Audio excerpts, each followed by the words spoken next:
daily. So please get and read The Secret War on Cash, free to Salem listeners by calling or texting now at 800-630-1495. Make sure you mention Salem when you call or text 800-630-1495. All right, it is 9:30 here on a Tuesday morning. Temperature is up to, I think, 68 degrees. We're up a little higher than I thought we were, 68 degrees, so it's pretty nice outside. Nancy Harold is with us here this morning, and she's from Sacred Fire Farms. And good morning, how are you? I am well, thank you very much. So you told me that we want to talk about immunity today. Yes, absolutely. There's a lot of gear up already for cold and flu and possibility of masking coming back. Mm-hmm. And I just want to share some information how people can really impact their immunity, make themselves better, and maybe, let's face it, we've seen so much flu and so much COVID, even in spite of our vaccines. Mm-hmm. And my thought is that as a nurse, as well as an herbalist, that if we don't take some ownership or some responsibility for making that better, nothing we do is going to be optimum. You can't count on a vaccine to keep you well. You really, and it's so simple to do. I think people think this is a hard thing, and it's a very simple thing. So you mentioned the vaccine. From what I understand, that and I really hadn't, I don't know if I had heard this or had not paid attention or whatever, but like the flu vaccine, they say that it's not really to keep you from getting the flu. It's to keep you from dying from the flu. Yeah.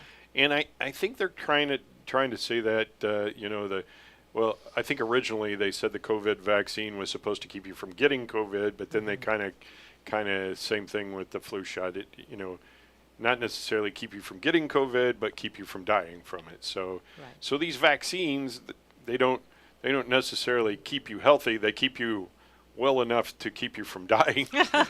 So Well, yeah, I think there was a lot of misinformation. I'm not a virologist. no, but I just I think the best. What is it? The best is prevention. Ounce of prevention being worth a pound of cure. There you go. And so if you can keep your immune system going. Absolutely. So. And I think there's even some misinformation around that. So when we were in the peak of COVID, one of the very basic things that I think is an excellent remedy is elderberry syrup. And elderberry syrup is so safe as a foodstuff. When I was growing up, any IHOP I went to always had elderberry as one of the more flavored service that were on the table. I don't think I like IHOP. I've never. Yeah, I don't know they still keep it I there don't because know at one point even elderberry syrup became controversial, which is kind of funny. Yeah, there were elderberry alone has had over 130 studies done on it. And I think some of those studies were initiated by a desire to disprove that it has some clinical benefits. Mm-hmm. What they have found, and consistently across the board when I read these, is elderberry works like an immune modulator. And what that means is if you have low immunity, it brings it up. If you have an autoimmune disease where your immunity is on overdrive, this is one of those things that don't make it worse, but they actually kind of modulates this. So it brings it down more to a normal level. And I can tell you, I have a number of friends and clients with autoimmune disease. And, when I talk to them about how elderberry is working for them, they say, or how their disease is working, sometimes I don't necessarily equate it to what they're working with in the autoimmune spectrum, but I'll say, how are you feeling these days? And they said, you know what? And they report they're taking elderberry.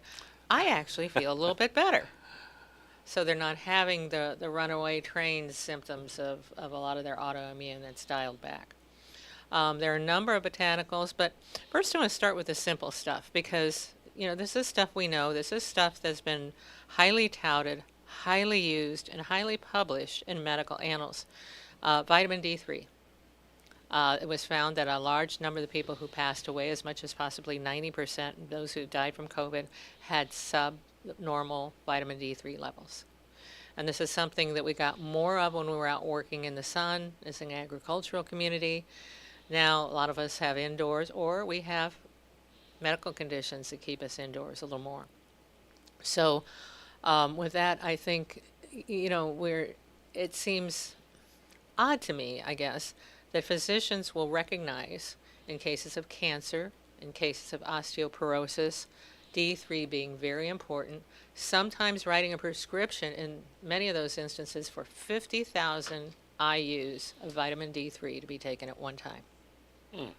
And yet, if we look and read a lot of the cautionary tales around that, well, you should be, and that's not even consistent. People say, well, you shouldn't take more than 450 IUs. You shouldn't take more than 250 IUs, and you can get vitamin D3 toxicity.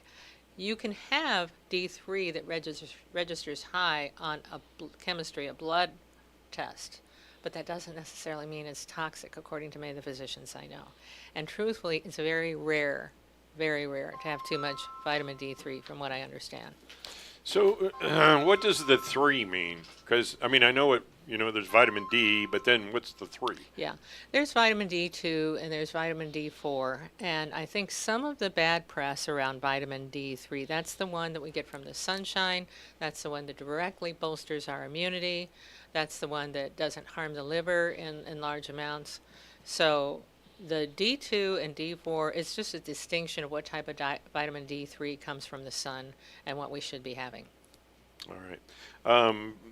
If you have a question, you can call us, and our number here is 573-468-5101. I think last time you were here, we had a text. You can text us too at 573-677-1001, and I didn't see the text until it came in late, and but I went ahead and sent it to you, and you answered the question, and I sent it on back to the person. So you can call and ask Nancy a question, 468-5101. You can text us at 677-1001. All right. So what else? The thing of it is, you can have your vitamin D3 levels checked. There's even at-home tests that people can get.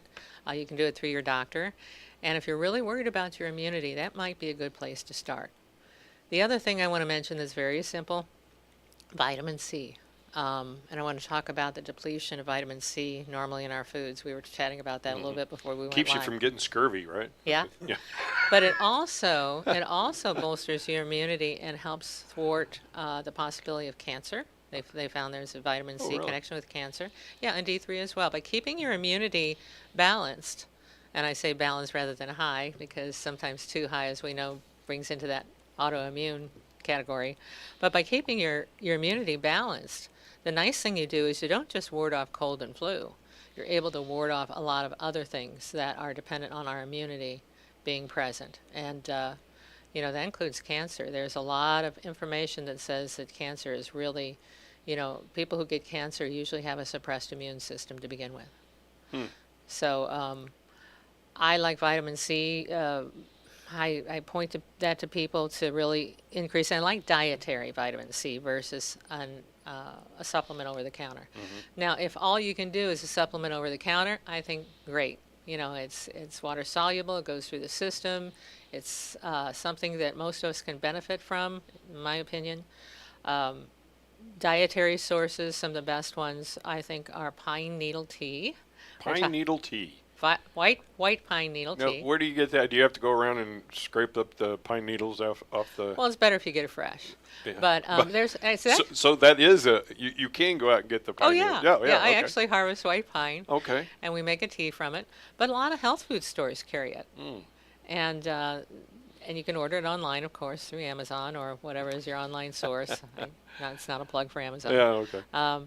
But it's Mike and I, we were talking about the vitamin C decreasing in just simple things like oranges over time. And I had read a study that said to get the amount of vitamin C that you would get in one orange in 1964, you now have to eat 5 oranges to get the same amount. Now, why would that be?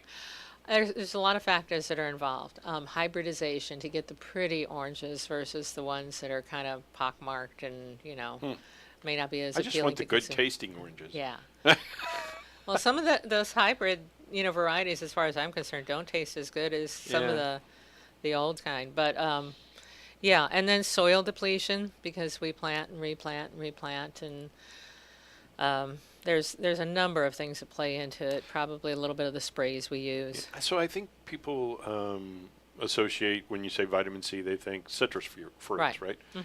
But then I don't know. I heard some years back that like a bell pepper might have more vitamin C in it than oranges. So Strawberries are a good source of strawberries. vitamin C. There we go. Yeah. I like strawberries. I do too. I can probably eat my weight in strawberries, but yeah, these are simple things. And if you can't do it through foodstuffs, these are supplements that are easily, readily available at almost any, grocery store, shopping center, health food store, and they're easy to get your hands on and easy to start to do.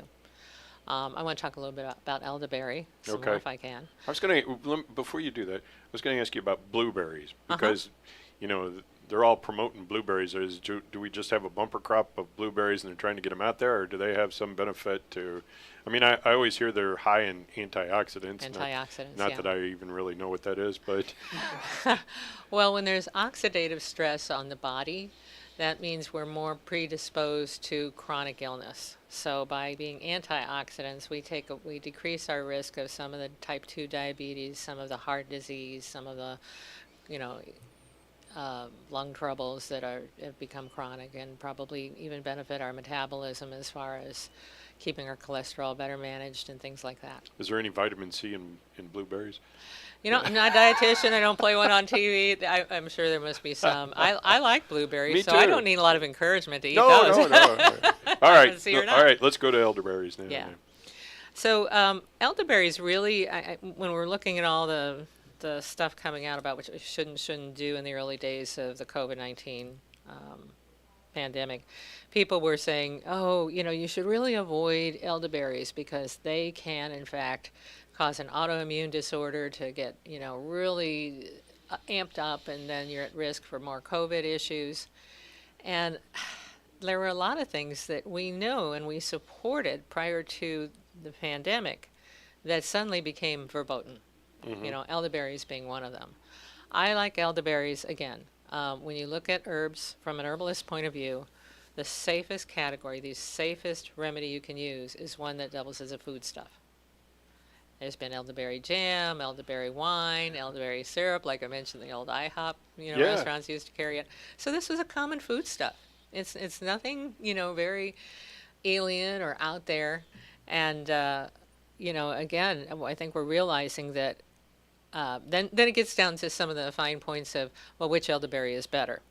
Because we have the European black elderberry, Sambuca nigra, and then we have the garden variety elderberry that we grow pretty prevalently here in Missouri, which is the Sambuca canadensis, different varieties. And they say, well, one's better, one's not. I haven't found any data on that. So if you have a great elderberry patch, hasn't been sprayed because it's on the far, corner of your property, go out and gather your elderberries. People actually remove them from the stems and freeze them. Kind of want to make sure the stems are off. There's a big report of toxicity around that, and even which variety has more of it. And frankly, my ancestors used elderberries for years and, lived to be in their 80s and 90s. So I'm a big fan of elderberry. You can get it in the gummies. You can get it in the syrups. You can get it in, by drinking elderberry wine if you like that a lot. Not promoting alcoholism here. No, okay. But the thing I like it is because it's so safe, even for children. And, they even say that you can do it every couple of hours. We make our own elderberry syrup. So if I feel like I've been exposed to something, I'll come home and do it prophylactically. I'll just start 2 tablespoons of elderberry, and you can actually repeat it every couple hours because it's a foodstuff. It's going to be processed the same way. Interesting story during the pandemic.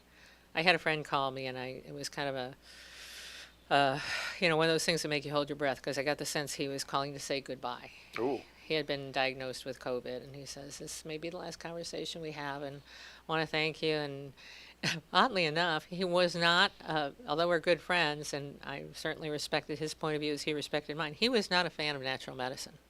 He says, I only do what the doctor says because I had bad results with, natural medicine. And I appreciate that. You got to go with what you're comfortable with. But I was talking to him a little bit about elderberry as an immune modulator. And he happened to be an electrician, so he could relate the modulating current, as that was something that he could put in his own context. And I said, would you please, I don't push natural remedies on you. I know your belief system, but I really think this could help maybe from keeping it getting worse. And I said, how about if I do a door drop of the elderberry syrup? And he agreed. And a week or so later, he called me. He says, I'm pretty sure you saved my life. Mm. He says, I was already sleeping on my stomach. He says, I pretty much decided if this hadn't gotten better in an hour or so, he says, I was going to call an ambulance. And he says, most likely they would have put me on a ventilator, and that would have been the end, because he had some other health issues. So he said, I actually started feeling better within that hour of taking that. Wow. So it was interesting, the stories I heard. We think that, medicine has to be so complex and so rigorous, and unfortunately there's a lot of information out there that makes it pretty confusing. But the things we do to keep ourselves well, I think are really pretty simple, or they can be if you choose to. I mean, I love diet, let your food be your medicine and your medicine be your food. But in reality, I'm only about 80% compliant with, and I try. I work at it. I like to eat out. Yeah. Oh, sure. I like my occasional cake and pie. So, we're human. But these are things we can do without too much stress that will really help.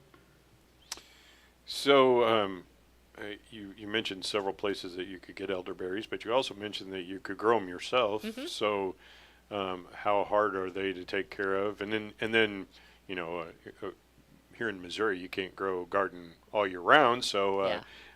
What do you do besides make elderberry wine or syrup out of them? Yeah. You can make elderberry gummies, which kids Make really them like. yourself? Yeah, there's a recipe for that. I'll be darned.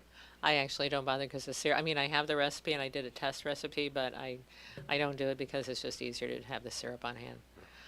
But it's a way of taking it being portable, and you can actually get a lot of those at your health food stores or pharmacies, local pharmacies. I know I was out traveling somewhere and I didn't have syrup and I was just feeling a little chesty, and it's like, I'll just do some elderberries as a precaution. I picked up some gummies because I was traveling. It was easy to pop those as I needed, and about a few hours later, that sense went away. Hmm. But, I think we rely on external things. So much of the misinformation now that's coming out has to do with masking and the benefit of that, and I was hoping to speak to that a little bit too. Go ahead. Okay. I graduated nursing school in 1979. That makes me a bit of a dinosaur. But during that time, when we were doing something called protective isolation, that was isolation for the benefit of whoever we had in the hospital. We were protecting them from the germs. We had to gown up. We had to wear the mask and the whole thing. And we were told, it was part of our training, that if you were doing a procedure in that room and it was going to take you more than 15 minutes, you should go out and change your mask because it was no longer as effective as when you went in. OSHA, we all know about OSHA if you've worked in a factory. OSHA was founded in 1970, and they had a little more liberal time frame. Of course, we're erring to the side of caution in a hospital, but they said it would be 20 to 30 minutes that a regular paper mask or a cloth mask would be effective. So not too far off. Mm-hmm. So there was a lot, and OSHA has been around for 50 years by the Yep. time the pandemic came on board. And they had time to do real empirical science with a control group, repeatable studies, updating studies, and this was still the result of what was on their website until the pandemic hit. And then suddenly, we had to mask all the time. We had to mask indoors. We had to mask here and there. Mm-hmm. I always want to be accurate on what I tell people, have the most accurate information. So I did a deep, deep dive into masking in the arena of the pandemic. And I looked for all these science studies that supported this. Yeah. I wanted to see some science. I'm open to changing my mind. I can be updated.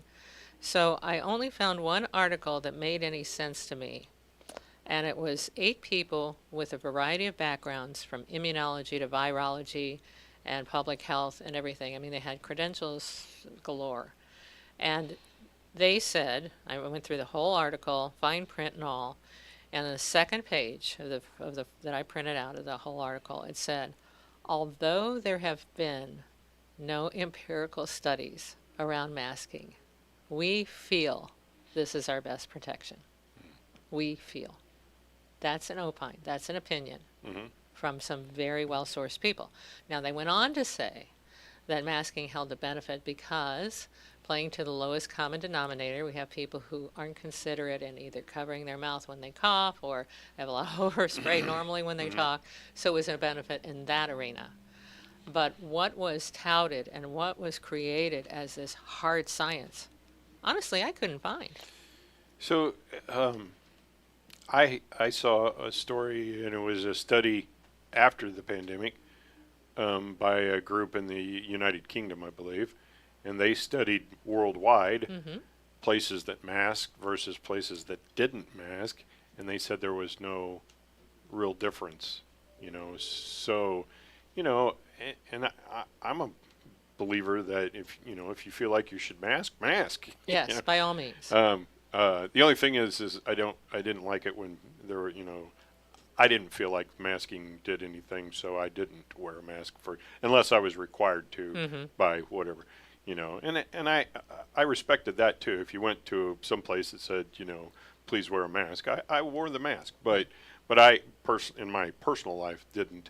And I didn't, I didn't really care for the people who, were, oh, you're not masking, but so, well, then stay away from me. Yeah, exactly. I had an encounter actually in a nursery outdoors early in the days of the pandemic with a couple of people I knew, and they had their masks on, which is fine. They have health conditions, they feel safe. I'm not going to. But what I thought was interesting, the one thing that actually probably would have an impact, which was the social distancing, staying a little ways away, has benefit again because it is respiratory droplets. As I was moving away from them, they had their masks and they're moving toward. I was trying to be respectful of their situation. Yeah. And so I think sometimes the emphasis is put on the wrong thing, and then you ignore the thing. I'm a that can big actually fan help. of social distancing, all the time, for any reason. There are benefits, Yeah, absolutely. No, but yeah. I think you were talking about immune systems. I mean, if you have a healthy immune system, I would think that you would be more resistant to COVID and other respiratory. Well, here's, we took that side journey with masking and vaccines that were helping society. We're helping keeping, other people from getting sick. And I feel that we're each responsible for our own immunity. But moreover, what better way to avoid contaminating someone than not to get ill in the first place? To take the ownership for your own immunity and protect that. So there was some people that were saying, there were like the people who did not want to get the vaccine and things like that.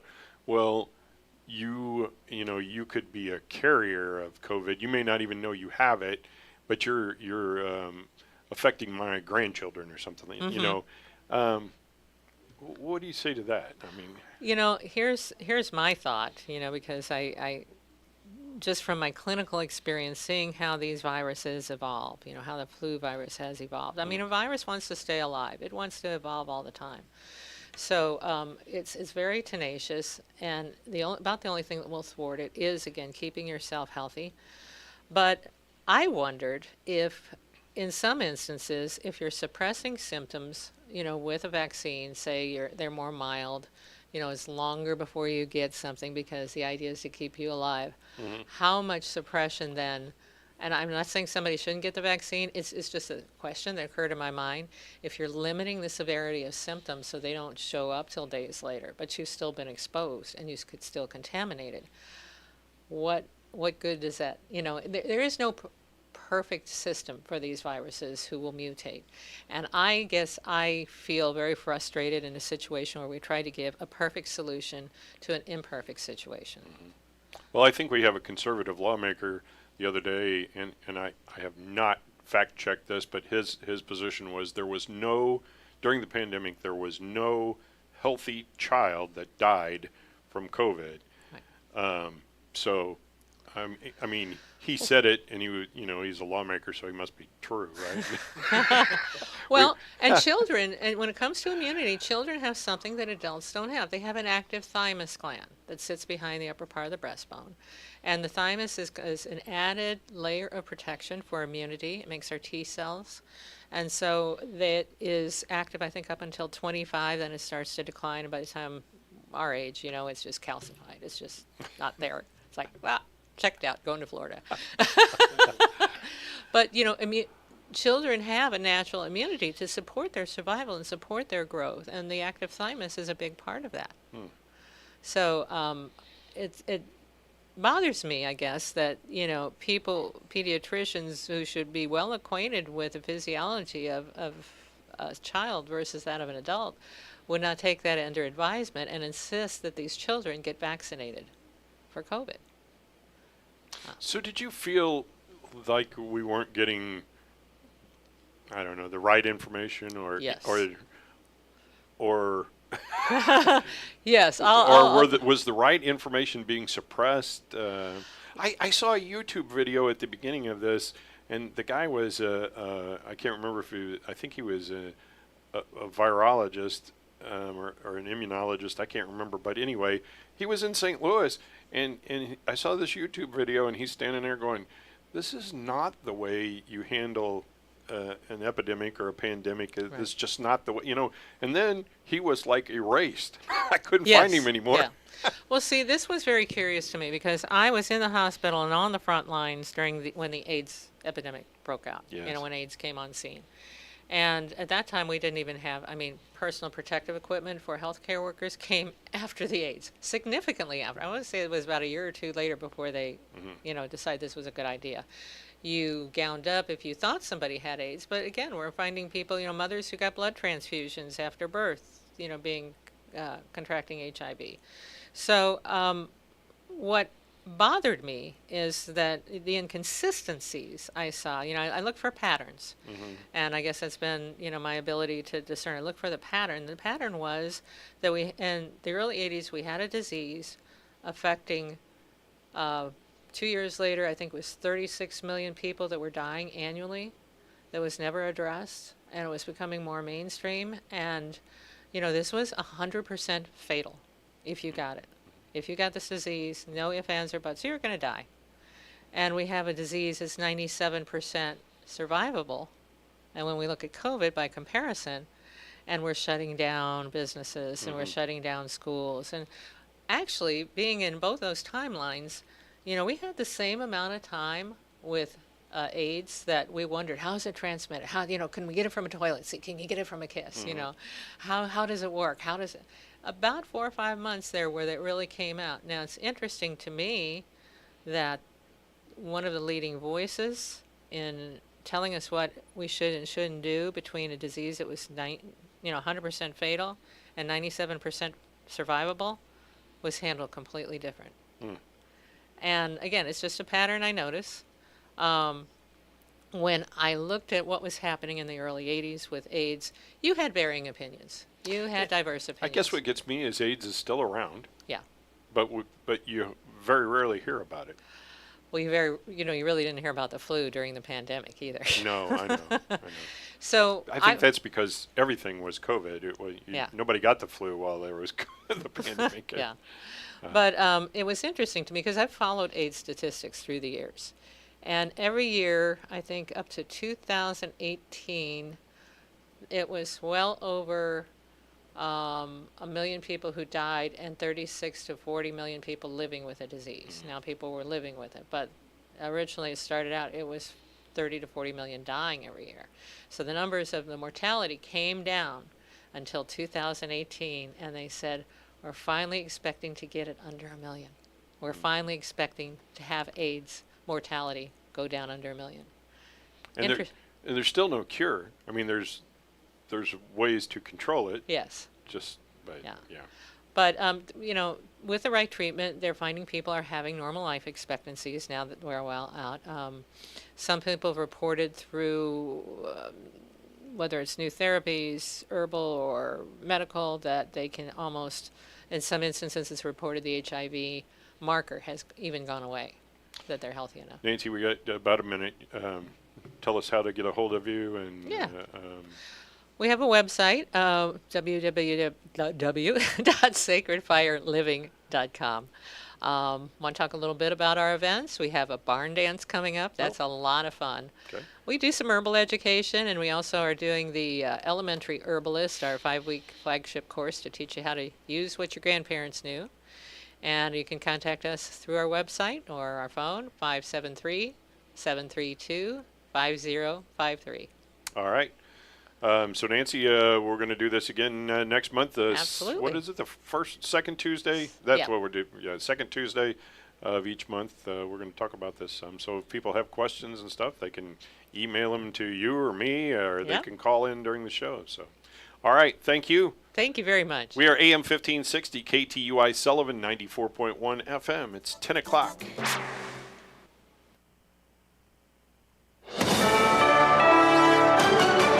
USA News, I'm Corey Myers. The FDA approving updated